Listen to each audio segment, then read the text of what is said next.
ഈ ക്യാൻസറിൻ്റെ പ്രധാനപ്പെട്ട ലക്ഷണങ്ങൾ എന്തൊക്കെയാണ്? എന്തൊക്കെ സിംറ്റംസ് കാണിക്കുമ്പോൾ നമ്മൾ അതിന് വേണ്ട ഇവാലുവേഷൻ ടെസ്റ്റുകൾ ചെയ്യേണ്ടതുണ്ട്? ഒരു കാര്യവും ഇല്ലാതെ 5 കിലോ 10 കിലോ ഒക്കെ കുറച്ച് മാസങ്ങൾക്കുള്ളിൽ തന്നെ നഷ്ടപ്പെടുക. പിന്നെ ഓരോ തരത്തിലുള്ള ക്യാൻസറിനും ഓരോ ലക്ഷണങ്ങളുണ്ട്. ഇപ്പോൾ തൈറോയിഡിൻ്റെ ക്യാൻസറിന് അവിടെ മുഴകളായിട്ട് നോഡ്യൂളായിട്ട് വരാം. ക്യാൻസർ സെൽസിനെ നമുക്ക് പുറത്താക്കാനായിട്ടുള്ള വളരെ നാച്ചുറൽ ആയിട്ടുള്ളൊരു മാർഗം ഉണ്ട്.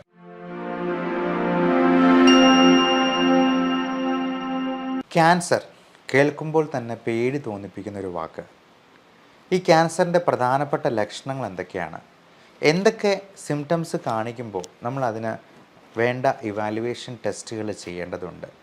ഈ ക്യാൻസറിനെ പ്രിവെൻറ്റ് ചെയ്യാനായിട്ട് നമുക്ക് ചെയ്യാവുന്ന ഏറ്റവും സിമ്പിളായിട്ടുള്ളൊരു കാര്യം എന്താണ്?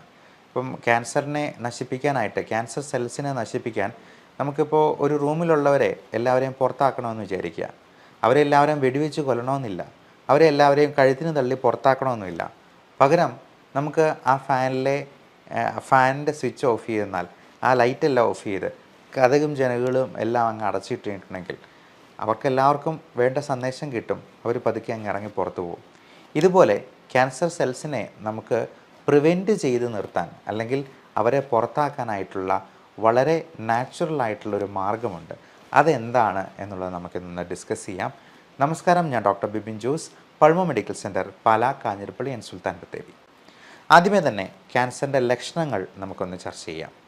ഇതിലേറ്റവും പ്രധാനമായിട്ടുള്ള ചില ലക്ഷണങ്ങൾ: അനിയന്ത്രിതമായ പനി, അതായത് നാളുകളായിട്ട് വളരെ കടുത്ത രീതിയിലുള്ള പനി, എന്താണ് കാരണമെന്ന് മനസ്സിലാക്കാൻ പറ്റുന്നില്ല. അതേപോലെ വെയിറ്റ് കുറഞ്ഞു പോവുക, വണ്ണം. ഇപ്പം നമുക്ക് അൺഎക്സ്പ്ലെയിൻഡ് ആയിട്ടുള്ള വെയിറ്റ് ലോസ്, നമ്മൾ വേണമെന്ന് വിചാരിച്ച് ഡയറ്റ് ചെയ്തിട്ടോ എക്സസൈസ് ചെയ്തിട്ടോ ഒന്നുമല്ല, ഒരു കാര്യവും ഇല്ലാതെ 5 കിലോ 10 കിലോ ഒക്കെ കുറച്ച് മാസങ്ങൾക്കുള്ളിൽ തന്നെ നഷ്ടപ്പെടുക. എപ്പോഴും ഫുള്ളാണ് എന്നൊരു തോന്നുക, അതായത് അനോറെക്സിയ, നമുക്ക് ഭക്ഷണം കഴിക്കാനേ തോന്നുന്നില്ല, എപ്പോഴും നമ്മൾ വയറ് ഫുള്ളാണ്, അല്ലെങ്കിൽ നമുക്ക് വിശപ്പ് തോന്നുന്നേ ഇല്ല എന്നുള്ളൊരവസ്ഥ. നമുക്ക് അവിടെ ഇവിടെയായിട്ട് പല സ്വെല്ലിങ്, പല മുഴകൾ ഉണ്ടാവുക. ഏറ്റവും പ്രധാനമായിട്ടും ഈ ലിംഫ് നോഡ്, കഴലകൾ എന്ന് പറയുന്ന കഴുത്തിൻ്റെ അവിടെ, അല്ലെങ്കിൽ കഷത്തിൽ, നമ്മുടെ തുടയിടുക്കുകളിൽ, മറ്റ് ഈ ചെവിയുടെ പുറകിലായിട്ട് ഒക്കെ എന്തെങ്കിലും മുഴകളായിട്ട് വരിക. അവിടെ എന്തെങ്കിലും വീക്കോ അല്ലെങ്കിൽ വേദനകളോ ഉണ്ടാവുക. പിന്നെ ഓരോ തരത്തിലുള്ള ക്യാൻസറിനും ഓരോ ലക്ഷണങ്ങളുണ്ട്. ഇപ്പോൾ തൈറോയിഡിൻ്റെ ക്യാൻസറിന് അവിടെ മുഴകളായിട്ട് നോഡ്യൂളായിട്ട് വരാം. അപ്പോൾ പലപ്പോഴും പല ക്യാൻസറുകളും നമ്മൾ തുടക്കത്തിൽ തന്നെ സ്വെല്ലിംഗ് ആയിട്ടിരിക്കുമ്പോഴത്തേക്കും അത് ചികിത്സിച്ചെന്നാൽ ക്യാൻസറസ് ആകാതെ മാറാനായിട്ട് നമുക്ക് അത് പ്രിവെൻറ്റ് ചെയ്യാനായിട്ട് സാധിക്കും. ക്യാൻസർ എന്ന് പറയുന്നത് തന്നെ ഒരു സെല്ലിന്, ഒരു കോശത്തിന്, അല്ലെങ്കിൽ ഒരു ഗ്രൂപ്പ് ഓഫ് സെൽസിന് ഭ്രാന്ത് പിടിച്ചതുപോലെ പെറ്റുപെരുകയാണ്.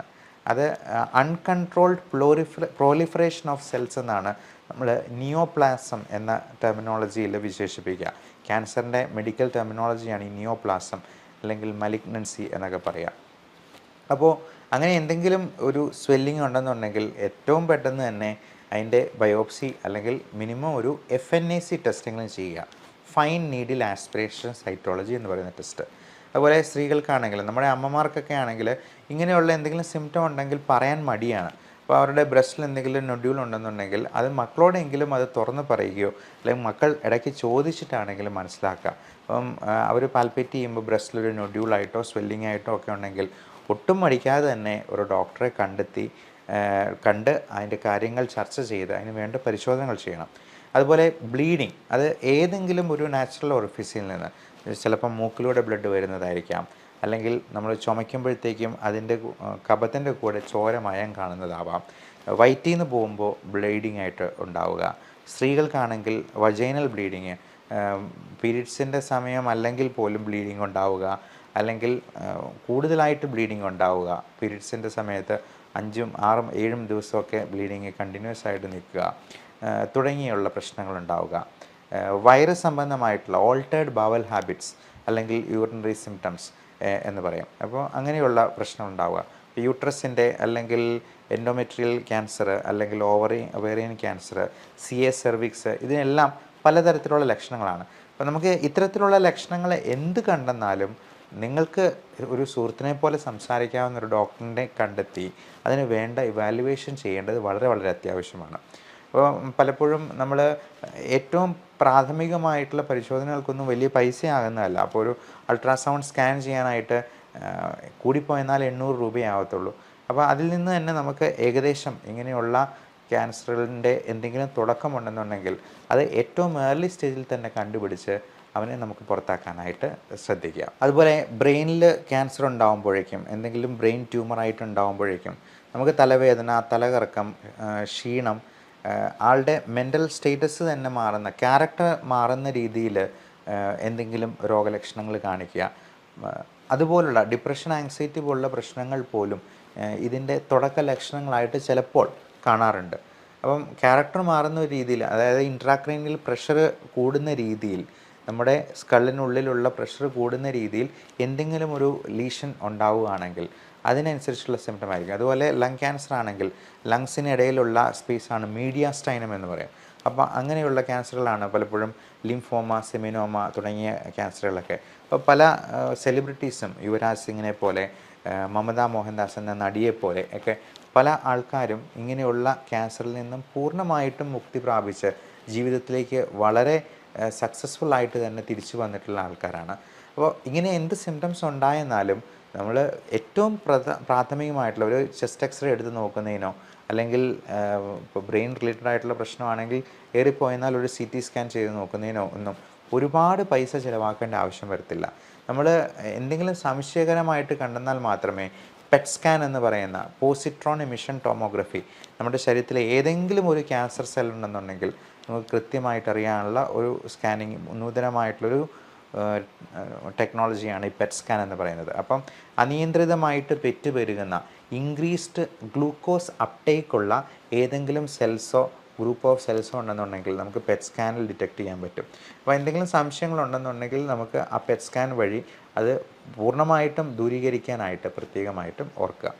ഇനി ഈ ക്യാൻസർ പ്രിവെൻറ്റ് ചെയ്യാനായിട്ട് നമ്മൾ എന്തെല്ലാം കാര്യങ്ങൾ ശ്രദ്ധിക്കണമെന്നുള്ളത് ഓർക്കുക. ഏറ്റവും പ്രധാനം നമ്മുടെ ബാഡ് ഹാബിറ്റ്സ് എല്ലാം ഒഴിവാക്കുക എന്നുള്ളതാണ്. ദുശീലങ്ങൾ, പ്രത്യേകിച്ചും സ്മോക്കിംഗ്, ആൽക്കഹോൾ. ഈ പുകവലിക്കാറ്, എൻ്റെ സുഹൃത്തിന് നല്ല പോലെ വലിക്കുന്നവനാണ്, അവന് ഇതുവരെ ക്യാൻസർ ഉണ്ടായിട്ടില്ല, എന്നാൽ ഒട്ടും വലിക്കാത്ത എനിക്ക് ക്യാൻസർ വന്നല്ലോ എന്ന് പലരും പരാതി പറയാറുണ്ട്. ഒരു ആപ്പിൾ പോലും സോപ്പിട്ട് കഴിക്കുന്ന എനിക്ക് ക്യാൻസർ വന്നു, എന്നാൽ ഡെയിലി 2 പാക്കറ്റ് വലിക്കുന്ന അവന് ക്യാൻസർ വന്നില്ല എന്ന് പറയാം. പലപ്പോഴും നമ്മളിതിന് ഒരു ഉദാഹരണം പറയുക, നമ്മൾ ബൈക്ക് ഓടിക്കുമ്പോഴത്തേക്കും ഹെൽമെറ്റ് വെക്കാൻ പറയുന്നത് തല സേഫായിരിക്കാൻ വേണ്ടിയാണ്. എന്നാൽ ഹെൽമെറ്റ് വെച്ചിട്ടുള്ള ആൾക്കാരും അപകടത്തിൽ മരിക്കുന്നുണ്ട്. പക്ഷേ നമ്മൾ ഹെൽമെറ്റ് വെച്ച് പോയി കഴിഞ്ഞാൽ അപകടം ഉണ്ടായെന്നാലും നമ്മുടെ ജീവൻ രക്ഷിക്കാനായിട്ട് നമുക്ക് കഴിഞ്ഞേക്കും. പലപ്പോഴും ചെറിയ ഇഞ്ചുറീസ് കൊണ്ട് തന്നെ നമുക്ക് രക്ഷപ്പെട്ടു പോകാൻ പറ്റിയേക്കും. എന്ന് പറഞ്ഞതുപോലെയാണ് നമ്മൾ സ്മോക്കിംഗ്, ആൽക്കഹോൾ പോലുള്ള പ്രശ്നങ്ങൾ അല്ലെങ്കിൽ ദുശീലങ്ങൾ ഉപേക്ഷിച്ചെന്നാൽ നമുക്ക് ക്യാൻസർ വരാനുള്ള സാധ്യത കുറവാണ് എന്നുള്ളത് പല പഠനങ്ങളിലും വളരെ വ്യക്തമായിട്ട് തന്നെ തെളിയിക്കപ്പെട്ടുള്ളതാണ്. ഇനി വളരെ ഭാഗ്യശാലികളായിട്ടുള്ള ആൾക്കാരുണ്ടാവാം, നല്ല പുകവലിച്ച് നല്ല ഡ്രിങ്ക്സും കഴിച്ച് 75-80 വയസ്സ് വരെയൊക്കെ ജീവിച്ചിട്ടുള്ള ഭാഗ്യശാലികളായിട്ടുള്ള ആൾക്കാരെ നമ്മൾ കണ്ടിട്ടുണ്ടാവാം. പക്ഷേ നമുക്ക് നമ്മുടെ ജീവിതം വെച്ച് എന്തിനങ്ങനെ ഒരു റിസ്ക് എടുക്കുന്നു? എല്ലാവരും സന്തോഷമായിട്ട് ഏറ്റവും ആയുസ് എൻജോയ് ചെയ്ത് തന്നെ ജീവിക്കാനായിട്ട് നോക്കുകയല്ല ചെയ്യേണ്ടത്. അതുപോലെ നമ്മൾ കഴിക്കുന്ന ഭക്ഷണത്തിൽ പലപ്പോഴും പല രീതിയിലുള്ള മാലിന്യങ്ങളും കണ്ടാമിനേഷനും ഉണ്ടാകുന്നത് വഴി അത് ഒരു ക്യാൻസർ സെല്ലിനെ സ്റ്റിമുലേറ്റ് ചെയ്യാൻ പാകത്തിനാണ്. നമുക്ക് ഏറ്റവും കേരളീയരുടെ ദേശീയ ഭക്ഷണമായിട്ടുള്ള പൊറോട്ടയും ബീഫും തന്നെ എടുക്കാം. ഈ പൊറോട്ട എന്ന് പറയുന്നത് മൈദയാണ്. മൈദ എന്ന് പറയുന്നത് വളരെ ഹൈ ഗ്ലൈസിമിക് ഇൻഡെക്സ് ഉള്ളൊരു സാധനമാണ്.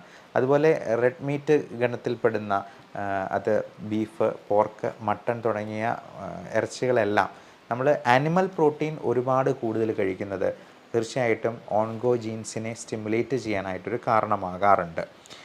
അതേപോലെ തന്നെ സ്വീറ്റ്സിൻ്റെ കൺസപ്ഷൻ, ബേക്കറി സാധനങ്ങളായിട്ടുള്ള ഇപ്പം ചോക്ലേറ്റ് ആണെങ്കിലും ഒത്തിരി മധുരമുള്ള സാധനങ്ങളാണെങ്കിലും ഒരുപാട് കഴിക്കുന്നത് നമുക്ക് ക്യാൻസർ സെൽസിനെ സ്റ്റിമുലേറ്റ് ചെയ്യാൻ കാരണമാകും. അപ്പോൾ ആഹാരശീലങ്ങളിൽ കൂടുതലായിട്ടും നമ്മൾ പച്ചക്കറികളും ഇലക്കറികളും അധികം മധുരമില്ലാത്ത പഴങ്ങളും ഉൾപ്പെടുത്താനായിട്ട് ശ്രദ്ധിക്കുക. പഴങ്ങൾ നമ്മുടെ തൊടിയിൽ തന്നെ വളരുന്ന വൃക്ഷങ്ങളിൽ നിന്ന് കിട്ടുന്ന പഴങ്ങളാകാൻ പ്രത്യേകമായിട്ടും ശ്രദ്ധിക്കുക. നമ്മൾ ഒരുപാട് കണ്ടാമിനേറ്റഡ് ആയിട്ടുള്ള കെമിക്കൽസ് ഉപയോഗിച്ചിട്ടുള്ള സാധനങ്ങൾ കഴിവതും ഉപയോഗിക്കാതിരിക്കുക. ഇനി ഈ ക്യാൻസറിനെ എല്ലാം പ്രിവെൻറ്റ് ചെയ്യാനായിട്ടുള്ള ഒരു അത്ഭുത പ്രതിഭാസമാണ് ഓട്ടോഫേജി എന്ന് പറയുന്നത്. അത് 2016 നോബൽ പ്രൈസ് കിട്ടിയിട്ടുള്ള വളരെ വിപ്ലവകരമായിട്ടുള്ളൊരു കണ്ടുപിടുത്തമായിരുന്നു. യാഷിനോറി ഓസുമി എന്ന് പറയുന്ന ജാപ്പനീസ് ശാസ്ത്രജ്ഞൻ, അദ്ദേഹത്തിന് ഫിസിയോളജി ഓഫ് മെഡിസിനിൽ നോബൽ പ്രൈസ് 2016 ഏതാണ്ട് 6-7 വർഷങ്ങൾക്ക് മുൻപ് കിട്ടിയിരിക്കുന്ന വളരെ വിപ്ലവകരമായിട്ടുള്ള ഈ കണ്ടുപിടുത്തത്തിന് ഓട്ടോഫേജി എന്നാണ് പേര് പറയുക. ഓട്ടോഫേജി എന്ന് പറഞ്ഞാൽ മറ്റൊന്നുമല്ല, നമ്മുടെ സെൽസിനെ, ക്യാൻസർ സെൽസിനെ നമ്മുടെ തന്നെ കോശങ്ങൾ തന്നെ കാർന്ന് തിന്നുന്ന ഒരവസ്ഥ. അതായത് അവരെ സ്റ്റാർവ് ചെയ്ത് അവരെ പട്ടിണിക്കിട്ട് കൊല്ലുക എന്നുള്ളത്. അതിന് വേറൊന്നുമല്ല, നമ്മൾ കൃത്യമായിട്ടുള്ള ഫാസ്റ്റിംഗ് അനുഷ്ഠിക്കുക എന്നുള്ളതാണ്. നമ്മളൊരു 16-18 മണിക്കൂർ ഒരു ദിവസം നമുക്ക് കൊടുക്കാൻ, ഫാസ്റ്റിങ്ങിന് വേണ്ടി കൊടുക്കാൻ പറ്റുവാണെന്നുണ്ടെങ്കിൽ അത് മാത്രം മതി ഓട്ടോഫേജി എന്ന പ്രതിഭാസം വഴി നമ്മുടെ ക്യാൻസർ സെൽസിനെ കൊന്നൊടുക്കാൻ എന്നുള്ളതാണ്.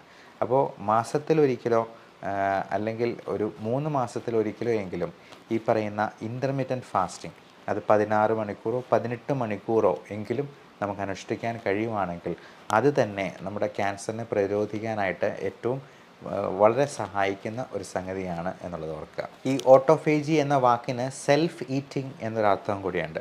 അതായത് നമ്മുടെ ക്യാൻസർ സെൽസിനെ നമ്മുടെ കോശങ്ങൾ ഉപയോഗിച്ച് തന്നെ അങ്ങ് കാർന്ന് തിന്നുക. ഞാൻ ആദ്യം പറഞ്ഞ ഉദാഹരണം പോലെ ഒരാളെ പുറത്താക്കാനായിട്ട് അവനെ വെടിവെച്ച് കൊല്ലുമൊന്നും വേണ്ട.